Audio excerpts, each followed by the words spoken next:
Félicitations à deux rats ceux qui ont réveillé le système jumeau. Système 1, agrandissement de 100 fois, peut augmenter le volume et le poids de n'importe quel objet de 100 fois. Système 2, rétrécissement de 100 fois, peut réduire le volume et le poids de soi-même et de n'importe quel objet de 100 fois. J'étais allongé dans notre nid dans le trou du mur où nous vivions depuis 3 ans. Le bout de mon nez sentait la poussière de mur familière et les miettes de biscuits. Devant moi flottaient 2 boules de lumière argentée. Et mon frère, les yeux brillants, la bave presque coulant, se précipita vers la boule de lumière de l'agrandissement 100 fois, exactement comme dans la vie précédente. Il plongea solidement dans la boule de lumière, son corps instantanément enveloppé d'une lueur dorée pâle, sauta sur place avec excitation, puis se tourna vers moi. Il tenait encore dans sa patte un grain de riz volé hier, et sans y penser, il activa le système. Ce petit grain de riz se gonfla instantanément, devenant une montagne de riz. Manque de peu de faire éclater notre étroit nid dans le mur. C'est vrai, c'est vrai. Le système d'agrandissement est vraiment à moi. Mon frère tourna en rond comme un fou, puis me regarda avec suffisance. De sa patte, il désigna la boule de lumière restante du système de rétrécissement. Frère, celui-ci, inutile, je te le donne. Je le regardais, tout content de lui, et ricanais en moi-même. À courte vue. Dans la vie précédente, c'était cet imbécile qui, en pleurant et criant, avait pris le système d'agrandissement. Il avait transformé un grain de riz en montagne de riz, se croyant l'élu des rats. Et moi, je n'avais eu que ce système de rétrécissement qu'il jugeait inutile. Personne n'aurait imaginé que 3 jours plus tard, les humains de tout l'immeuble lanceraient soudainement l'opération de dératisation la plus sévère de l'histoire. Les pièges à colle recouvraient chaque centimètre du sol. Les cages à rats cachées dans chaque coin. L'eau de javel déversée comme une pluie torrentielle dans chaque trou de mur et chaque conduit d'aération. Même les égouts avaient été empoisonnés avec du morora toxique. Ce fut un désastre qui dura 5 ans. Dehors, ce n'était que des impasses. Tous les rats étaient coincés dans les interstices des murs. La nourriture devint le bien le plus précieux. Moi, grâce au système de rétrécissement, je me réduisis à la taille d'un grain de poussière, je m'introduisis dans tous les placards alimentaires des humains, dans les bocaux hermétiques vissés. Même dans les boîtes de conserve scellées. Je vidai les réserves de la moitié de l'unité de cuisine, pour à peine survivre 5 ans avec cet imbécile. Mais lui, dès le premier jour du réveil du système, il n'avait Dieu que pour le hamster de compagnie des humains d'en face. Duo. Dans la vie précédente, chaque jour, il prenait la nourriture que j'avais risqué ma vie à voler. Utilisait le système d'agrandissement pour créer des montagnes de riz et de biscuits, et les offrait à travers la cage à la famille de Duo. Je l'avais prévenu des centaines de fois. Duo est l'animal de compagnie des humains, nourri par eux, il ne mourrait jamais de faim. Dans l'Apocalypse, les cœurs des rats sont difficiles à cerner. Mais il n'écoutait pas, et me traitait de sans-cœur, de ne pas l'aider.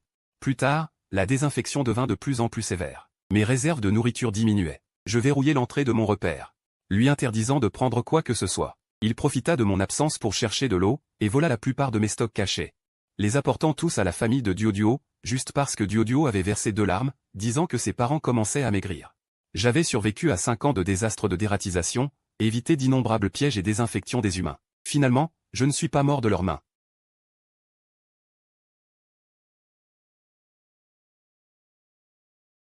Et le système de rétrécissement, s'il t'était donné, tu pourrais t'introduire dans les coffres-forts des humains. Et me voler des pépites d'or, non, frère, à quoi tu rêves? Il s'approcha, me donnant un coup d'épaule. Un soupçon de test dans ses yeux. Tu vois comme mon système est puissant? Ton système de rétrécissement? Il a l'air inutile, non? Tu n'es pas jaloux? De quoi serais-je jaloux? Ce n'est qu'un système. Garde-le si tu l'aimes. Je n'ai aucun intérêt pour ce système d'agrandissement. La méfiance dans les yeux de mon frère disparut instantanément. Il sourit, montrant ses 2 grandes incisives, complètement rassuré. Il ne resta pas une seconde de plus. Il se tourna, prit dans sa gueule la montagne de riz, et sortit du trou du mur. Courant vers la porte d'en face. Duo, regarde. Je t'ai apporté de bonnes choses. Je ricanai, me penchai à la fente du mur pour regarder. La propriétaire de Duo était assise sur le canapé, faisant défiler son téléphone. Sans remarquer du tout le rat près de la cage. Je me tournai, pris dans ma gueule un vieux calendrier jeté caché dans la fente du mur. Trempai ma patte dans un peu d'eau, et tracai un trait dessus, 17 octobre. Il reste exactement 3 jours avant la désinfection massive et sans angle mort de tout le quartier. Cette fois, je ne vis que pour moi-même. Je parcourus chaque cuisine du 18e étage ramassant toutes les miettes de biscuits. Les croûtes de fromage, les grains de riz, les noix laissées sur les plans de travail par les humains, les rapportant toutes. Je m'introduisis aussi dans les réserves, réduisant le riz, la farine, les légumes secs dans les sacs hermétiques des humains en petites particules avec le système de rétrécissement que je venais de lier. Je les transportais dans le nid, voyage après voyage. Pour avoir de la nourriture pendant les 5 années de désinfection, je m'introduisis aussi dans les pots de fleurs du balcon. Rapportant des graines de légumes capables de germer. Je traînais même plusieurs nids de verres de farine dodue depuis les parterres de fleurs en bas. C'était la protéine la plus précieuse de l'Apocalypse. Et je n'oubliais pas non plus ma cachette sécurisée. Dans la vie précédente, au plus profond du mur. J'avais mordu une cavité secrète, de la taille d'un ongle. Personne d'autre que moi ne la connaissait. L'entrée de cette cavité était cachée derrière une brique de mur desserrée. Seul moi pouvais m'y glisser avec le système de rétrécissement.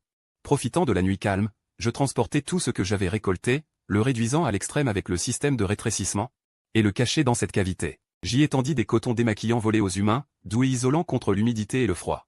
J'apportais des piles boutons usagés et de petites ampoules miniatures. Même si dehors il faisait noir comme dans un four, ici je pourrais avoir de la lumière.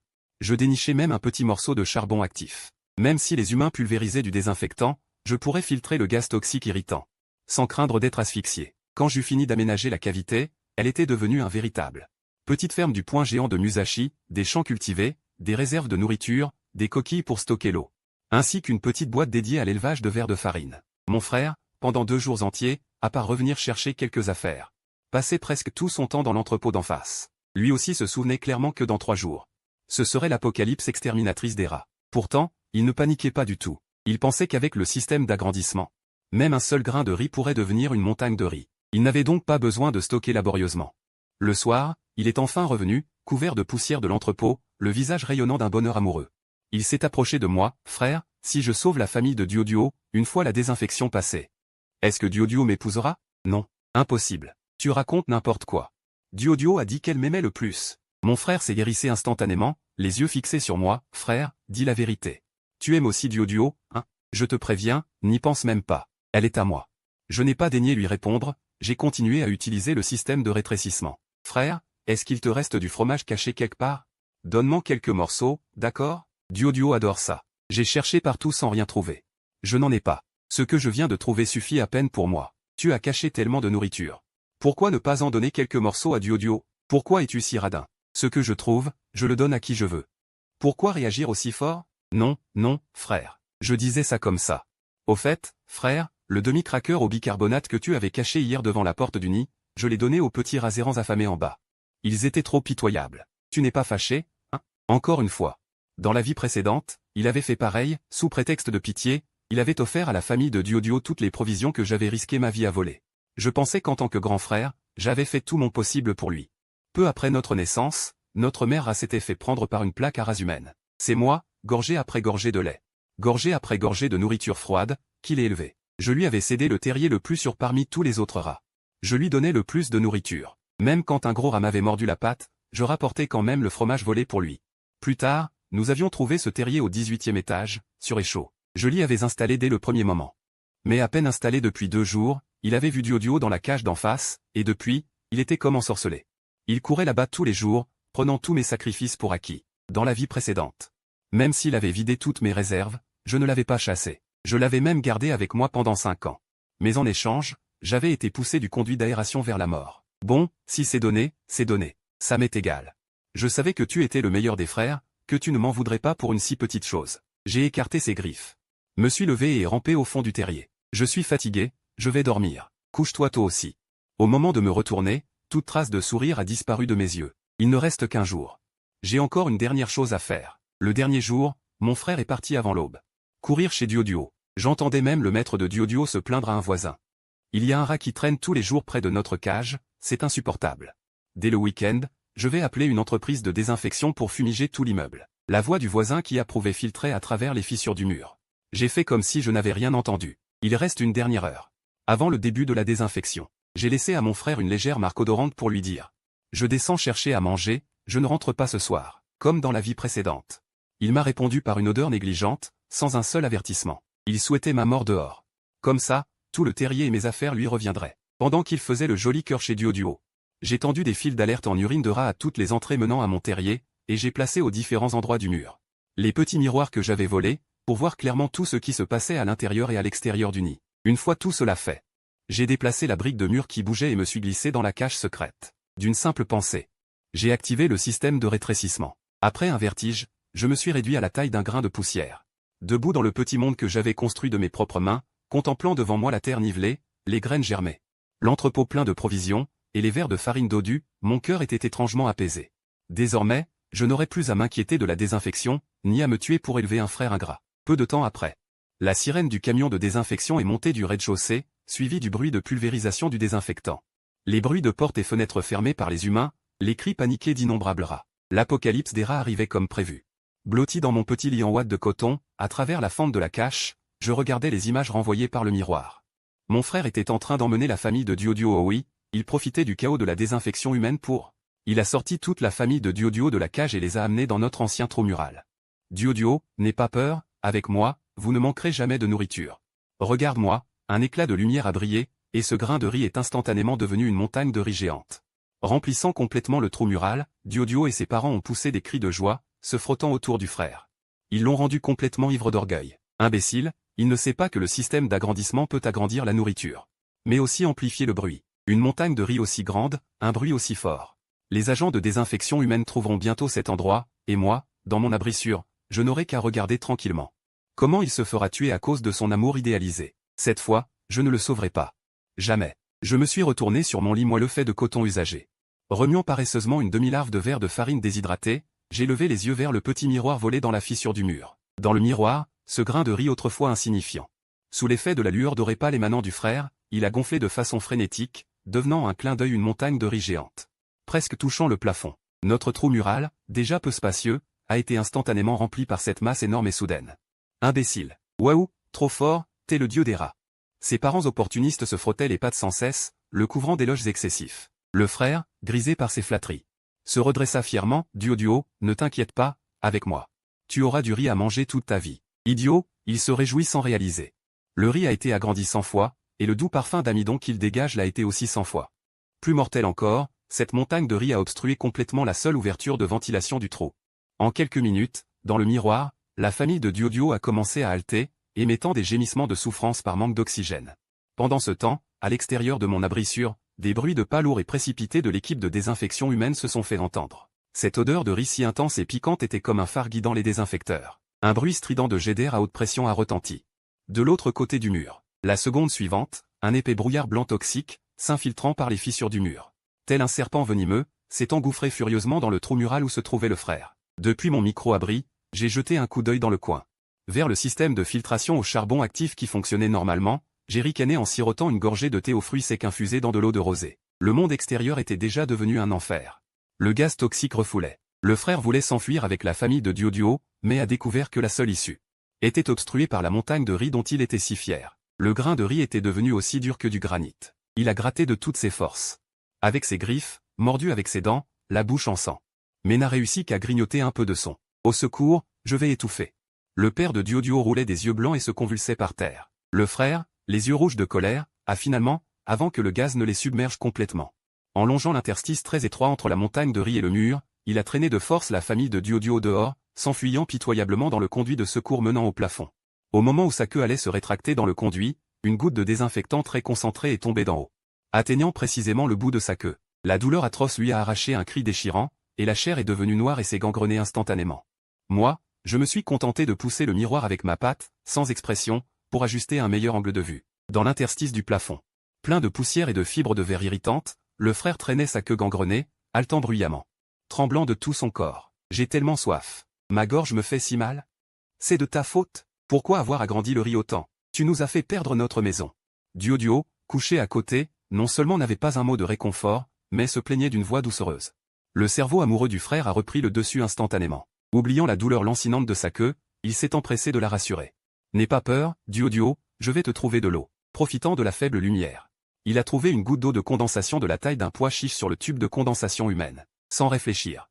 Il a réactivé le système d'agrandissement. Une lueur dorée pâle a brillé, et la goutte d'eau s'est instantanément transformée en une sphère d'eau géante d'un diamètre de plus d'un demi-mètre. Incapable de maintenir sa tension de surface, la sphère d'eau a explosé avec un bruit sourd. Pour des rats, c'était un véritable tsunami miniature. Le flux d'eau violent a instantanément balayé l'interstice du plafond.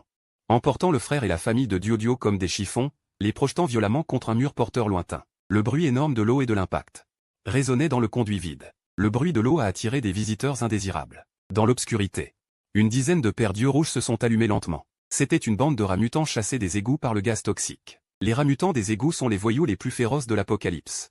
Le chef aux yeux venimeux, d'une taille supérieure à celle des rats ordinaires, a posé sa patte sur la queue gangrenée du frère, faisant rouler le frère de douleur. Ils étaient venus pour dévorer ce groupe de rats domestiques à la peau tendre, mais le chef a senti l'odeur de nourriture restante sur le frère.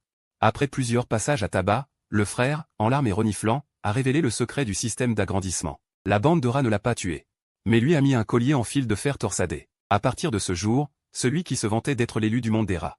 Ils étaient devenus de véritables machines de rébellion. Les rats mutants fouillaient chaque jour dans les décharges pour en sortir des feuilles de légumes pourris et des cadavres d'insectes couverts de moisissures vertes. Ils forçaient le frère à utiliser son système d'agrandissement. Le système épuisait énormément ses forces. Le frère, affamé, n'était plus que peau et os, fonctionnant chaque jour en surcharge. Il en crachait le sang exténué. Dans le silence de la nuit, traînant son corps brisé. Il cherchait le réconfort de Duo, mais à travers une fente du conduit, il aperçut sa princesse Duo, pour laquelle il avait risqué sa vie. Blottie dans les bras du chef aux yeux vénéneux, grignotant la seule miette de biscuit propre qu'il venait d'agrandir. Et elle frottait de temps en temps sa tête contre la fourrure crasseuse du chef. Duo, comment peux-tu faire ça? Les yeux du frère s'écarquillèrent, il n'en croyait pas ses yeux. Le bruit de son cœur se brisant. Tu peux même capter le radar d'écoute de ma cachette. Que voulais-tu que je fasse d'autre? Tu n'es même pas capable de me protéger, ils te battent tous les jours. À tes côtés, je ne ferai que mourir de faim. Le chef est si fort, je le suis aussi pour protéger mes parents. Pourquoi es-tu si égoïste? Tu ne me comprends pas du tout. Ce ton si familier. La vie précédente, il avait utilisé les mêmes arguments pour duper le frère et lui voler toutes mes réserves. Dans ma ferme microbienne. Tout en aiguisant mes griffes avec une lime à ongles miniature volée, je n'ai pu m'empêcher de rire sous cape. Dans le miroir, le chef aux yeux vénéneux donna un coup de patte au frère, le faisant voler, et ordonna froidement, cesse de geindre. La cuisine humaine vient d'émettre un bruit de viande coupée. J'ai senti l'odeur du bœuf wagyu de première qualité. Descends maintenant et rapporte-moi ce morceau de bœuf agrandi. Si tu ne le rapportes pas, je dévore cette nuit ta copine bonne à rien et toute sa famille en casse-croûte. Désespéré, le frère s'effondra au sol. Regardant le dos indifférent de Duo, il ne put que ramper en tremblant de tout son corps. Vers le conduit d'aération mortel qui menait à la cuisine humaine. Une goutte de sang noir et fétide s'écrasa lourdement sur le carrelage glacé de la cuisine humaine. Le frère traînait sa queue. Noircie et purulente, entourée d'une horde de rats mutants aux yeux rouges luisants. S'il ne produisait pas de nourriture aujourd'hui, il deviendrait lui-même le casse-croûte de ces monstres. Dans l'air de la cuisine humaine flottait l'odeur chimique âcre du détergent. Mais plus forte encore, l'odeur sanguinolente de la viande crue sur la planche à découper. Le chef aux yeux vénéneux, accompagné d'une dizaine de rats mutants. De taille imposante, bloquait solidement la seule issue de la cuisine. Leurs griffes acérées raclaient les placards, produisant des grincements crispants. Dans leurs orbites écarlates, il n'y avait pas seulement la faim, mais aussi une convoitise avide envers le frère, cet être différent. Au bord de la planche à découper pendait, prête à tomber, une petite parcelle de wagyu de première qualité laissée par les humains. Ces riches marbrures de graisse, sous la faible lueur de la lune, dégageaient une tentation mortelle. C'est ça. Le frère déglutit sa salive mêlée de sang, ses jambes tremblant de manière incontrôlable. Son énergie était presque épuisée, son cerveau le faisait vaciller par vagues, mais il n'avait pas le choix. Il se mordit violemment le bout de la langue, utilisant la douleur aiguë pour stimuler ses nerfs, et força de toutes ses forces le système d'agrandissement dans son esprit. Une lueur dorée pâle brilla de nouveau au bout de ses griffes, mais cette fois, la lueur était aussi faible qu'une bougie dans le vent. Il ignorait totalement les lois physiques les plus élémentaires, quand le volume d'un objet est multiplié par 100. Son poids augmente de manière exponentielle. Astérisque boum astérisque. Un bruit sourd et puissant. La parcelle de viande, auparavant légère comme une plume, se transforma instantanément en une montagne de chair, comparable à un rocher. Un poids terrifiant de plusieurs centaines de kilos écrasa directement la planche en pierre, et avec une force irrésistible, s'abattit lourdement sur le coûteux verre de quartz encastré des humains en contrebas. Astérisque boum astérisque. La porte en verre par balle explosa sur le champ, d'innombrables éclats de verre tranchants jaillirent dans toutes les directions comme des éclats d'obus. Ce grondement colossal, dans le silence profond de la nuit, était comme l'explosion d'une bombe lourde. Le plancher vibrait violemment. À ce moment-là, moi, au fond du trou du mur, dans mon micro-bastion absolument sûr, regardant sur l'écran de surveillance ce morceau de viande crue plus gros qu'un bœuf adulte. Je portais une coupe d'eau de rosée à mes lèvres et secouais doucement la tête. Imbécile, la physique n'existe-t-elle plus? Au même instant, la lumière de la chambre principale au-dessus s'alluma. Astérisque clic astérisque. Les pas lourds du propriétaire, mêlés de stupeur et de rage, tel le compte à rebours de la mort, se rapprochèrent de la cuisine. La patience humaine a des limites. Un monstre mécanique à la lueur blanche glissa silencieusement dans la cuisine. Une lumière blanche aveuglante déchira les ténèbres de la cuisine. La nuit dernière, le propriétaire, une batte de baseball à la main, avait foncé dans la cuisine. Devant le chaos, le micro-ondes en miettes et cet étrange et énorme morceau de viande, il avait d'abord été stupéfait. Puis avait éclaté en un rugissement hystérique, ce sont tous des rats. Je vais tous vous tuer, bande de bestioles. Le propriétaire humain, fou de rage, n'acheta pas à la légère quelques plaques de glu à rats à dessous. Il dépensa une fortune. J'avais commandé un exemplaire auprès d'une entreprise technologique. Ce fut alors un massacre sans suspense. Le gang de rats mutants dont le chef Borgne était si fier. Face aux chenilles mécaniques impitoyables et aux sondes qui déchargeaient instantanément 20 000 volts, ils n'étaient que de fragiles jouets en papier. Les capteurs infrarouges du chien robot verrouillaient avec précision chaque être vivant dégageant de la chaleur, une étincelle bleue et électrique traversa l'air. Un rat mutant n'eut même pas le temps de crier avant de se transformer en charbon noir. L'odeur de brûlé, de viande grillée, se mêlait à celle, épaisse, du sang, et se répandait par le système de ventilation dans tout l'immeuble. Le chef Borgne mordait frénétiquement la carapace métallique du chien robot, mais ne récolta que la sonde qui s'enfonçait sans pitié dans son orbite. Puis, vite, son cœur éclatait de terreur sous terre. Profitant du bref répit pendant que le chien robot électrocutait le chef, il serra les dents, traînant sa queue mutilée, entraînant avec lui la famille de Duo, eux aussi terrifiés.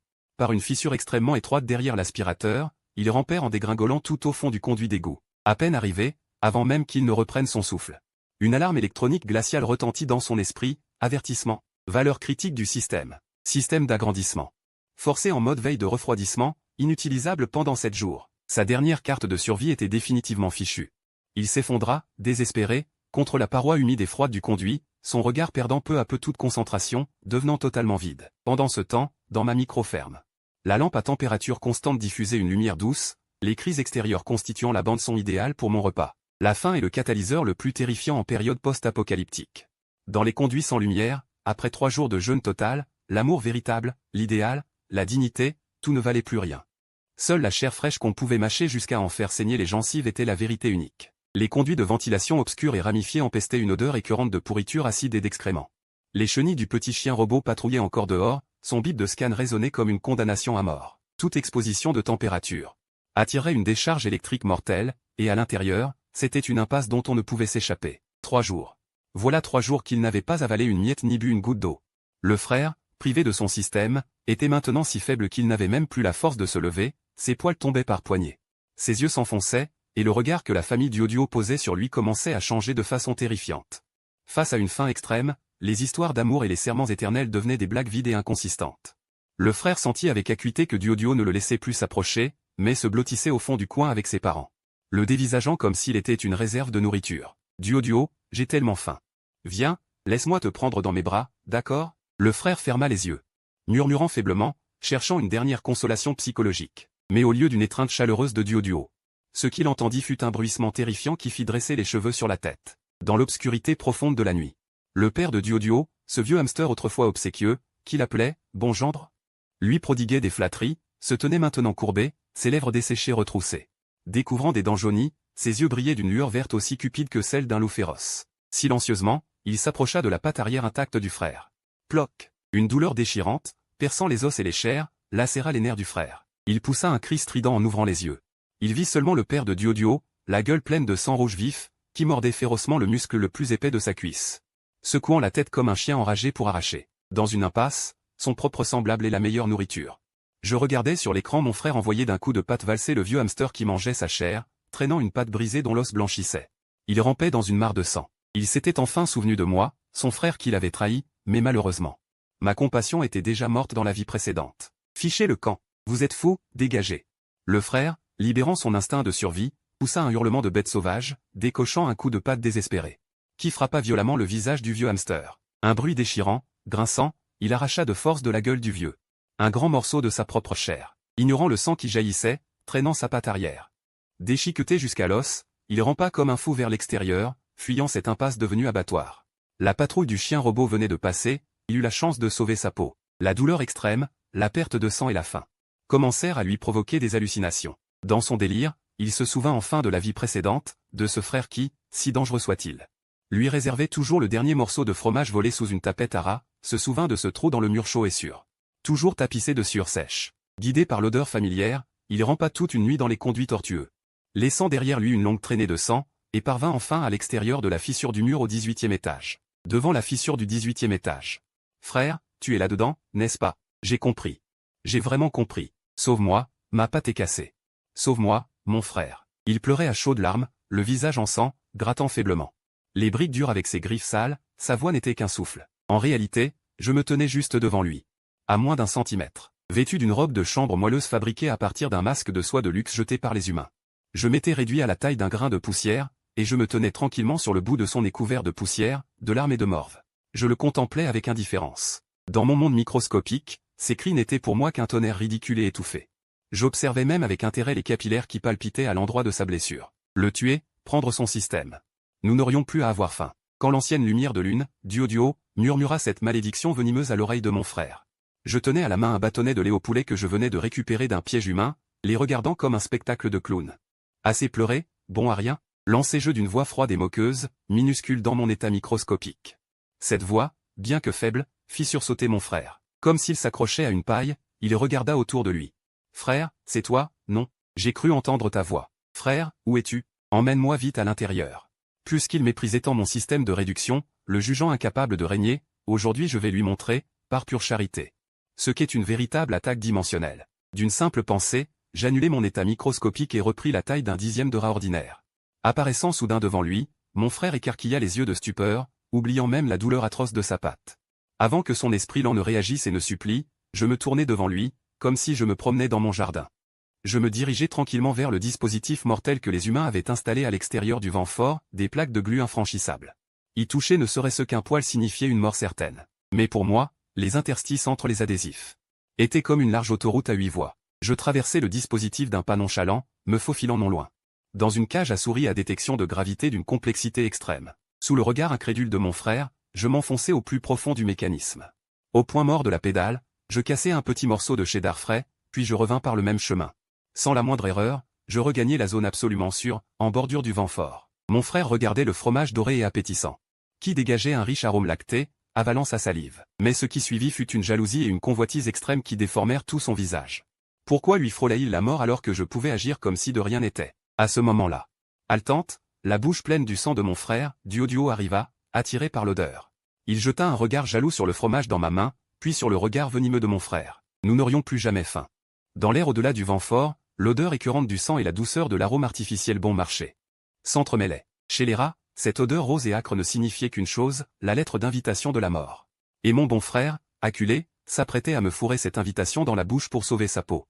La lumière froide de l'écran de surveillance éclairait mon visage. À l'image, mon frère et Duoduo chuchotaient, tapis dans un coin sombre. Ils avaient déniché je ne sais où un gros morceau d'appât moisi à la morora, même périmé. Il restait hautement toxique. Pour me piéger, mon frère avait vraiment mis le paquet cette fois. Il baissa la tête et mordit violemment sa patte arrière déjà ulcérée et nauséabonde. Sous le regard dégoûté de Duoduo, il supporta la douleur atroce et enduisit uniformément, goutte à goutte, le sang épais noir-rouge sur la pâte toxique rose. La forte odeur de sang masqua parfaitement l'odeur chimique âcre du poison. Cela fait. Il traîna son corps mutilé jusqu'à l'extérieur de la brique de mur descellée qui me servait de porte, et s'allongea sur le dos, les membres écartés. Son corps se mit à convaincre de façon réaliste, écumant de la bouche, le regard vitreux. « Frère, je n'en peux plus. J'ai trouvé un morceau de viande fraîche. Je n'arrive plus à manger. Avant de mourir, je veux te le donner. Frère, sors voir, je t'en supplie. » Duoduo retenait son souffle. Caché dans l'ombre, tous les muscles tendus, il fixait la brique descellée.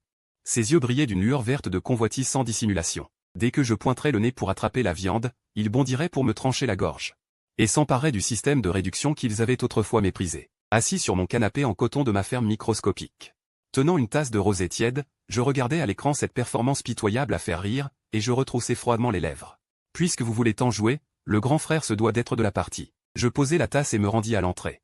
De ma patte, je poussai doucement la brique qui servait de couverture. La brique émit un faible grincement, révélant lentement une fente. Dans l'obscurité, les yeux vagues de mon frère se contractèrent soudain, laissant éclater une intention meurtrière. Croyait-il vraiment avoir déjà gagné? À peine la brique poussée, mon frère, qui semblait agonisant, bondit comme un zombie à qui on a marché sur la queue. Il libéra une détente absolument terrifiante. Ouvrant ses crocs barbouillés de sang et de chair, telle une balle de canon, il fonça droit vers ma gorge. « Crève, espèce de salaud, ton système est à moi », cria-t-il avec une joie frénétique. Ses yeux brillaient de la folie de la réussite imminente. Ce bond rassemblait toute sa force vitale, si rapide que même son ombre était floue. Pourtant, à 0,01 seconde de l'instant où sa salive fétide et ses crocs allaient toucher ma fourrure, je ne clignais même pas des yeux. Je ne clignais même pas des yeux. Avec calme, j'activai le système de réduction. Une lueur bleu pâle, comme un bouclier de défense absolue, m'enveloppa instantanément, ainsi que la pâte toxique qu'il avait enduit de son pus et de son sang. Mon corps, en un 10 millième de seconde, rétrécit soudain à la taille d'un grain de poussière, disparaissant de son champ de vision comme par magie. La morsure fatale de mon frère ne rencontra que le vide. À cause de la force excessive, il était impossible de freiner. Son corps immense perdit l'équilibre, telle une lourde poubelle.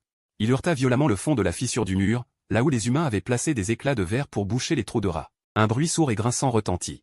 Un morceau de verre de bouteille de bière, extrêmement tranchant, lui transperça l'épaule en travers. Un sang noir-rouge jaillit instantanément en jet. Il teignit en rouge toute la fissure du mur. Dans le monde microscopique, je me tenais sur cet appât empoisonné. Également réduit. Le temps autour semblait ralentir. Avec mes minuscules griffes. Habilement et précisément, je décollai la couche d'amidon et l'arôme moisi de l'appât. n'extrayant que la particule de neurotoxine la plus centrale et la plus mortelle. Je la fis fondre dans une petite goutte d'eau de condensation à côté. Utilisant le contrôle absolu du système sur la structure microscopique de la matière, je la condensai instantanément en une aiguille de glace toxique. 100 fois plus fine qu'un cheveu. Je levai la tête et regardai la montagne de chair au-dessus, qui tenait son épaule. Hurlant de douleur, je ricanai en visant la plaie qui saignait abondamment avec l'aiguille microscopique. Je vais te faire goûter ce que signifie une vie pire que la mort. Dans un sifflement imperceptible. L'aiguille de glace toxique, plus fine qu'un cheveu, pénétra profondément dans l'épaule déchirée de mon frère. Ce n'était pas un poison mortel immédiat, mais la clé ouvrant les portes de l'enfer sans fin. La dose de cette aiguille avait été calculée avec une extrême précision. La neurotoxine, en quantité infinitésimale, ne le laisserait pas mourir rapidement, mais suffirait, tel d'innombrables micro-scies électriques, à détruire complètement son système nerveux central. Au moment où l'aiguille fondit dans son corps, l'énorme carcasse de mon frère se figea brusquement. Ses muscles, déjà tordus par la douleur, se mirent à convulser violemment. En moins de 2 secondes, ses pupilles se dilatèrent et devinrent vitreuses. Ensuite, une intensification extrême de la douleur et des hallucinations terrifiantes déferlèrent sur lui comme un tsunami. Ah, chien robot, ne m'électrocute pas, ne t'approche pas. Soudain, mon frère, comme une loche jetée dans l'eau bouillante, se roula furieusement dans l'étroite fissure du mur. Ses griffes acérées griffaient impitoyablement sa propre chair, essayant d'arracher ces courants électriques inexistants de son corps. Duo, caché dans l'ombre et attendant de profiter de la situation, vit que ça tournait mal et s'apprêta à demander « Mon cher, qu'est-ce que tu ?» Avant qu'elle n'ait fini sa phrase, mon frère, complètement englouti par les hallucinations, tourna brusquement la tête et la fixa intensément. À ce moment, sa précieuse Duo, sa « lumière de lune », était devenue l'appareil d'imagerie thermique rougeoyant qui l'avait acculé à l'impasse. « Je vais te mordre à mort, espèce de tas de ferraille », rugit mon frère en ouvrant une gueule immense, et sans pitié, il plaqua Duo au sol. Il lui mordit une oreille à pleines dents. Duo poussa un cri déchirant, le sang teignant immédiatement le côté de son visage. Voyant cela, les parents de Duo se jetèrent comme des fous sur mon frère pour le mordre. La famille de 4, dans l'étroite fissure du mur, se mordit et se roula sauvagement, produisant des bruits d'impact et des cris à vous hérisser les cheveux. Le bruit était si fort, comme si quelqu'un battait du tambour dans le mur. Finalement, le propriétaire humain colérique du rez-de-chaussée fut complètement exaspéré. Bang! La lourde batte de baseball frappa violemment le mur. L'homme hurla de façon hystérique. Ces saletés de bestioles ne sont pas encore mortes? Chérie, appelle immédiatement la société de désinfection la plus chère de la ville. Aujourd'hui, je veux que dans cet immeuble. Pas même un insecte qui respire ne survive. Un désastre encore plus grand s'abattait. En moins de 2 heures. L'air de tout l'immeuble se figea. Dès que l'uniforme de désinfection a apparu, cela signifiait que cette guerre hommera entrait dans une phase de massacre unilatéral. Pas de piège à rats, pas de poison bon marché, seulement des frappes militaires précises et omniprésentes. Les désinfecteurs portaient de lourds masques à gaz. Leur geste professionnel et froid. Ils n'essayèrent même pas de chercher les trous de rats, mais installèrent directement, à l'extérieur de chaque mur d'étage, aux bouches de ventilation, en rangées serrées, des répulseurs à ultrasons noirs, reliés à des arcs électriques à haute tension, prêts à libérer du gaz neurotoxique. Au moment où la machine démarra, une onde ultrasonore terrifiante, que l'oreille humaine ne peut capter mais qui, pour les rongeurs, équivaut à avoir la cervelle broyée dans un mixeur, traversa instantanément les épais murs porteurs. Dans la fissure extérieure du mur, l'instant d'avant, mon frère et la famille Duo, qui se mordaient encore sans relâche, se séparèrent comme électrocutés. Ils se roulaient par terre de douleur, leurs pattes avant serrant désespérément leurs oreilles. Un sang écarlate coulait goutte à goutte de leurs tympans déchirés. Sous l'effet d'une peur et d'une torture physique extrême, toute raison disparut. Comme des mouches sans tête, ils suivirent l'unique chemin que les humains avaient délibérément laissé sans gaz toxique, s'enfuyant sauvagement hors du mur. Dans ma micro-maison sécurisée, je pressai calmement l'interrupteur de la porte en mousse acoustique à haute densité. Puis j'activai le système de circulation et de filtration d'air miniature, alimenté par une pile bouton usagée que j'avais volée. Dehors, le monde s'écroulait, le gaz toxique se répandait, mais dans ma ville souterraine, le temps était paisible. Pas même une odeur ne parvenait. Je coupais un petit morceau de cerneau de noix frais et croustillant, le mâchant nonchalamment, tout en regardant l'écran de surveillance. Sur l'écran, mon frère et la famille Duo étaient lentement poussés hors du mur sécurisé par les ondes sonores et le gaz toxique. Ils ne savaient pas qu'à la sortie lumineuse, les humains avaient déjà tendu un filet céleste, les condamnant à une vie pire que la mort. Survivront-ils cette nuit? Dans le couloir hors de la fissure, il n'y avait plus de cage en fer traditionnelle. À la place, tout le sol était recouvert de plaques collantes spéciales, d'un noir étrange et luisant. C'était un marais noir sans fond. Dès qu'on y tombait, c'était l'emprisonnement éternel. Rendu fou par les ultrasons, mon frère et la famille Duo s'échappèrent en panique de la sortie de la fissure. Mon frère essaya de lever ses pattes avant, terrifié, mais découvrit que ses griffes étaient comme soudées. Il a soudainement donné un coup de force, mais en retour, sa fourrure et sa chair ont été arrachées de force. Une douleur perçante, le sang coulant sur la colle, rendait celle-ci encore plus adhésive. Plus il se débattait, plus il s'enfonçait, plus il forçait, plus sa chair se déchirait violemment. Au secours, que quelqu'un vienne me sauver. Le petit frère hurlait désespérément, la moitié de son corps déjà recouverte de colle. Au bout du couloir, les agents de désinfection, vêtus de combinaisons de protection, tenant des pinces en fer froid et des sacs en plastique noir, s'approchaient comme la faucheuse. Pas à pas, il se rapprochait. Endurant la douleur atroce de se faire arracher la moitié du visage, il tourna la tête avec difficulté. De sa patte avant intacte, il pointa directement le petit frère à côté de lui, du haut, face aux humains. Émit un cri extrêmement aigu et déchirant, une fréquence d'une flagornerie extrême, tentant de se racheter. Comme pour dénoncer aux humains, c'est lui, c'est cette sale qui a fait tout ça. Il a caché beaucoup de nourriture dans les conduits. Allez l'attraper, je suis innocent, épargnez-moi. Bien que les humains ne comprennent pas le langage des rats, le langage corporel frénétique de Duo pour rejeter la faute était on ne peut plus clair. Le petit frère resta figé, laissant sa patte arrière mutilée, sanglante, tirée par la colle. Oubliant même la douleur, il regarda, hébété, celle qu'il avait autrefois protégée au péril de sa vie. Même prêt à trahir son propre frère, sa lumière blanche. À cet instant, la dernière lueur dans les yeux du petit frère s'éteignit complètement, comme s'il tombait dans une cave glacée. Il ressentit enfin, réellement, dans la vie précédente, poussé par lui dans l'escalier, cette trahison par un être cher. Un désespoir glaçant de la tête aux pieds. L'immense ombre des humains les enveloppa complètement. L'immense ombre les enveloppa complètement. Les pinces froides s'ouvrirent lentement. Crac, le bruit des os broyés par les pinces.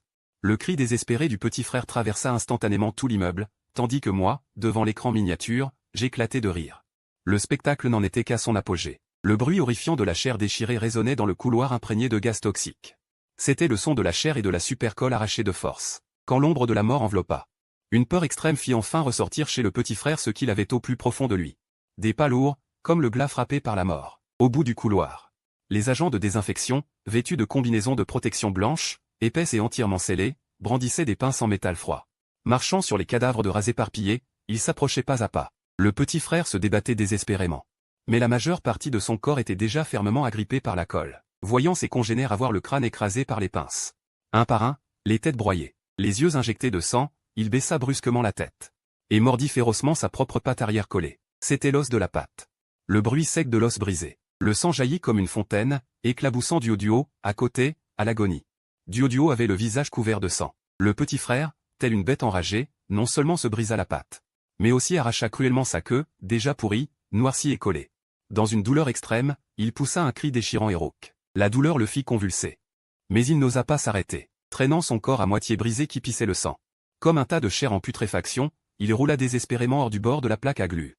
Et derrière lui, retentit la voix douce que Duo avait toujours considérée comme sa lumière blanche. Maintenant aiguë comme des ongles raclant un tableau noir, pleine de venin. Le petit frère ne tourna même pas la tête. Amour, promesse, face à la survie.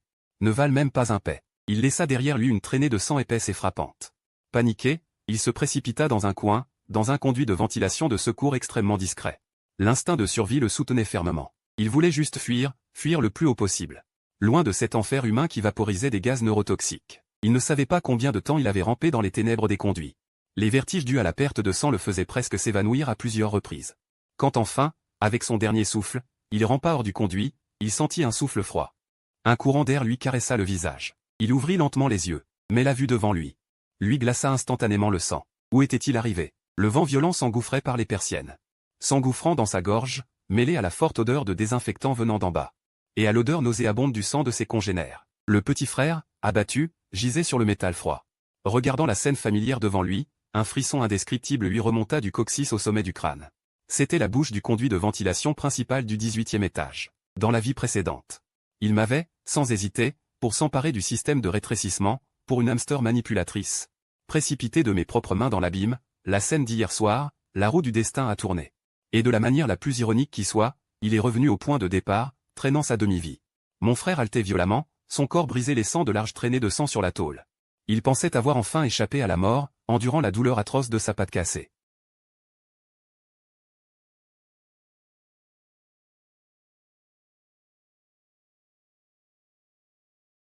Du haut de la sortie d'aération, je me tenais, avec la taille d'un rat ordinaire. Je portais une robe de chambre méticuleusement cousue, propre et nette, faite de soie de première qualité jetée par les humains. Dans cette fin du monde humide et envahissante. Mon pelage était luisant et soyeux, dégageant même un léger parfum de rosée matinale et de fruits secs. Comparé à son état pitoyable, pâte et queue brisée, couvert de boue, d'eau, de sang et de saleté, dégageant une puanteur. Nous étions aux antipodes l'un de l'autre. Le rire de mon frère s'arrêta net, son corps comme électrocuté. Incrédule, il leva lentement la tête, ses yeux troubles pleins de châssis et de sang, fixés sur moi. Comme s'il voyait le phénomène le plus surnaturel du monde. Ça fait longtemps, hein. Mon bon petit frère. Je le regardais froidement de haut, sans la moindre once de chaleur dans le regard. Comme si je regardais un tas d'ordures sans valeur et répugnant. Cette salutation légère. Pourtant, comme un marteau lourd, elle brisa le dernier espoir de mon frère. Frère, tu n'es pas mort? Frère, tu n'es pas mort? Mon frère recula en tremblant. Son visage en sang était marqué par une expression de revenant. Ses pattes arrière mutilées. Raclant la tôle en laissant une traînée de sang. Ses dents claquaient de peur. Produisant un bruit de grincement. Je ne prêtais aucune attention à son choc. Je me penchai légèrement, le regard glacial comme une lame. D'une voix extrêmement calme. Mais capable de transpercer ses tympans, je parlais lentement, détachant chaque mot. Frère, si tu n'avais pas gardé le système de rétrécissement dans ta main, j'aurais pu entrer dans le coffre-fort des humains pour voler cette graine d'or, avant que tu ne me pousses du haut de l'immeuble. Ces paroles sans cœur que tu as criées, je te les répète mot pour mot, sans en omettre une virgule. Je les répétais. La pupille de mon frère se dilata au maximum en un dixième de seconde. Sur son visage de recouvert de sang, ses traits se tordirent complètement sous l'effet d'une terreur extrême. Il émit un gémissement, sa voix tremblant de manière incontrôlable, comme s'il avait un morceau de verre dans la gorge. Incapable de prononcer ce mot correctement. Une terreur extrême brisa complètement ses défenses psychologiques. Soudain, comme un chien battu, il s'affaissa sur la tôle froide. J'ai eu tort. Dans ma vie précédente, j'étais aveuglé par la graisse. C'est Duo, cette salope, qui m'a séduit. Regarde, je t'ai élevé avec chaque bouchée de nourriture. Regarde, j'ai déjà perdu une patte. Je suis ton seul frère de sang. Sauve-moi encore une fois, frère. Il pleurait à chaudes larmes, essayant de faire du chantage affectif. Et je ferai ce qu'il veut, je te sauverai. Je ris doucement. Ce rire profondément ironique se dispersa dans le vent hurlant, comme si j'avais entendu la meilleure blague. De cette fin du monde. Prêt à mourir, il croyait encore que ce lien de sang ridicule pouvait lui sauver la vie. Je ne voulais même pas toucher son corps sale. Je me tenais juste à la lisière d'une sécurité absolue, lentement, cruellement. Je lui révélai la cruelle vérité. Tu sais comment j'ai passé ces derniers jours, frère? Je fixai ses yeux désespérés. Dans mon micro-refuge, j'ai dormi sur le lit le plus doux, fait de tendons entiers et moelleux. J'ai cultivé des choux frais et croquants, élevé une boîte entière de verres de farine de qualité supérieure, gras et juteux, riche en protéines. Même si les humains gazent l'extérieur à en faire un carnage, mes réserves souterraines me suffiront pour manger confortablement et sans souci pendant 5 bonnes années. Je marquai une pause. Regardant sa gorge qui avalait du sang, je portai le coup final, celui qui tue l'âme. Ah, au fait, ce demi-biscuit soda que tu as utilisé dans ta vie précédente pour courtiser Duo, et pour lequel tu as même tué ton frère. Je l'ai fini hier en goûter. Bien grillé, le goût était effectivement bon. À chaque mot que je prononçais, le corps de mon frère tressaillait violemment. Un ventre de regret, de faim, de douleur atroce. Et la découverte qu'il avait lui-même brisé le seul espoir de survie dans cette fin du monde, un désespoir absolu, comme un serpent venimeux. Serrant son cœur à l'étouffer. Il comprit qu'il aurait pu manger et boire à mes côtés, régner en roi dans cette fin du monde. Mais à cause de sa propre cupidité et stupidité, il s'était réduit à cette pourriture ni humaine ni démoniaque. Il me fixa intensément. Ses yeux laissaient même couler des larmes de sang trouble. Une extrême rancœur lui fit pousser un rugissement bestial. Il ouvrit grand sa gueule béante. Voulant rassembler son dernier souffle pour bondir et me déchiqueter, mais extrêmement faible, à cause de la perte de sang et des résidus de neurotoxines. Il n'avait même pas la force de se lever, au moment où il tentait péniblement et nerveusement de se redresser. La flaque de sang épais qu'il avait laissée sur la tôle fit glisser brusquement ses pieds, et son corps perdit complètement l'équilibre. Il bascula en arrière. Une sensation de lourdeur humide l'enveloppa instantanément. Le vent froid comme des couteaux déchirait sa chair meurtrie. Ses narines s'emplissaient de l'odeur âcre du désinfectant, comme la fois précédente. Sauf que cette fois, c'était lui-même qui était précipité dans l'abîme sans fond. Il n'eut même pas le temps de pousser un cri complet, son corps bascula tout droit par l'ouverture de la gaine de ventilation du 18e étage, sans aucune rambarde, et tomba dans les ténèbres infinies. Je me tenais froidement à l'ouverture, regardant sa silhouette chuter rapidement dans les airs, comme on observe une poussière insignifiante tomber au sol. Quelques secondes plus tard, un bruit extrêmement sourd, semblable à celui d'une poche d'eau qui éclate, parvint de loin, du dessous du 18e étage. Sa trajectoire de chute était parfaitement précise, ni de côté ni de travers. Il atterrit exactement sur le couloir en dessous, recouvert de plaques de glu ultra puissantes pour rats. Et son point d'impact tomba juste sur Duo, qui était lui aussi collé fermement, la chair déchirée, agonisant dans la souffrance. La force de l'impact les réduisit instantanément en charpie. La chair broyée et le sang mêlé à la colle les collèrent solidement l'un à l'autre. Ainsi, ce couple de rafélons pouvait enfin mourir ensemble pour l'éternité. Ils ne seraient plus jamais séparés. Les sirènes stridentes tourbillonnaient en bas, s'entremêlant. Les bouteilles de gaz toxique à haute pression des équipes de désinfection émettaient un bruit sourd de pulvérisation. La désinfection aveugle humaine de cet immeuble continuait, et allait s'étendre à toute la ville. Je savais que ce cataclysme apocalyptique d'extermination des rats, qui durerait 5 ans entiers, ne faisait que commencer. Mais cela ne me concernait plus. Je me retournai, sans jeter un dernier regard à l'enfer. D'une simple pensée, une lueur bleutée traversa l'air, et je me réduisis à nouveau à la taille d'un grain de poussière. Me glissant dans un interstice solide du mur, je retournai avec aisance dans ma cité souterraine secrète et imprenable. La lourde porte insonorisée se referma lentement. Le mini-purificateur d'air émettait un faible bruit de brise rassurant. Isolant complètement tous les cris, les gaz toxiques et le désespoir du monde extérieur. J'enlevai ma veste de soie. Me préparai une tasse de thé aux fruits secs bien chaud. Je m'enfonçai confortablement dans le rembourrage intérieur, dans un canapé moelleux. Fabriqué à partir de coton démaquillant de luxe pour humains, et ouvrit un minuscule livre relié avec des bouts de journaux. La tempête de sang et de violence que j'ignorais faisait rage au-delà des murs, tandis que ma parfaite renaissance ne faisait que commencer.